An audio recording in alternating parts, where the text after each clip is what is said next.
Pirates hosting the Tigers, and the Tigers are plus 100 on the money line. The Pirates are minus 120, over under 8.5 runs. The Tigers getting a run and a half on the run line are minus 180, meaning if you bet them that way and they win this game outright, you'd win. They lose this game by 1, you'd still win. The Pirates laying a run and a half, on the other hand, are plus 160, meaning if you bet them this way, they have to win this game by at least 2 runs. Neither one of these pitchers pitched against the opposing team either last year or this year.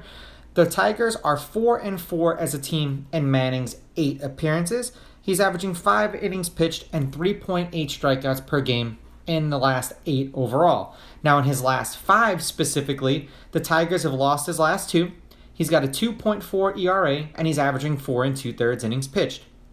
The last game was not a very good outing for him. 7 earned runs with 5 strikeouts. The previous game was no earned runs with 2 strikeouts, 1 earned run with 3 strikeouts, no earned runs with 5 strikeouts, and then 4 earned runs with 4 strikeouts. Now, for the Pirates, Oviedo the Pirates are 2-8 as a team in his last 10. He's averaging 5 2/3 innings pitched and 5.3 strikeouts per game in those games. Now, they are 1-4 as a team in his last 5 appearances. They did win his last one. His ERA is at 4, and he's averaging 5 2/3 innings pitched. The last game that he pitched in was one of the better in his last 5. 1 earned runs, and he struck out 5. The previous game to that was 5 earned runs and struck out 4. The previous game to that was 1 earned run and struck out 10. That was his best in his last 5. The game before that was 5 earned runs and struck out 6, and the game before that was 8 earned runs and struck out 1. Head-to-head, the road team is 6-4. These teams are 5-5 against each other in their last 10. The underdog is 6-4 on the money line. The underdog getting a run and a half on the run line is 8-2. There have been 2 one-run games in their last 10 meetings. None in the games they played against each other this year. The under is 6-4 in their last 10, and the under 8.5 runs is 8-2 in their last 10 meetings. They've played each other twice so far this year. It was a 2-game set in Detroit. The Tigers won the first game 1-0, and then the Pirates won the second game 8-0.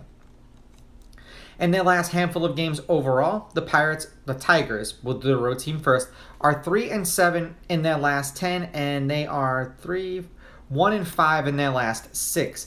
Losing to the Angels 11-4, losing to the Marlins 6-5, then beating the Marlins 5-0, and then losing to the Marlins 8-6. Now for the Pirates, they are 6-4 in their last 10. They come into this series on a 2-game winning streak. They are 3-1 in their last 4. Beating the Padres 3-2, losing to the Phillies 2-1, and then beating the Phillies in back-to-back games 7-6 and 6-4. It's crazy how sometimes mediocre teams or bad teams can start beating good teams or playoff teams. I don't think this is the pitching matchup for the Pirates that I would trust going into this series. So I'm going to lean with the underdog stats here and the fact that Manning has a lower ERA. I'm going to go with the Tigers with the money line. I'm going to take the Tigers getting the runs, and I'm going to go under in this game. These are just my picks. If you disagree, please go with your gut, and please bet responsibly.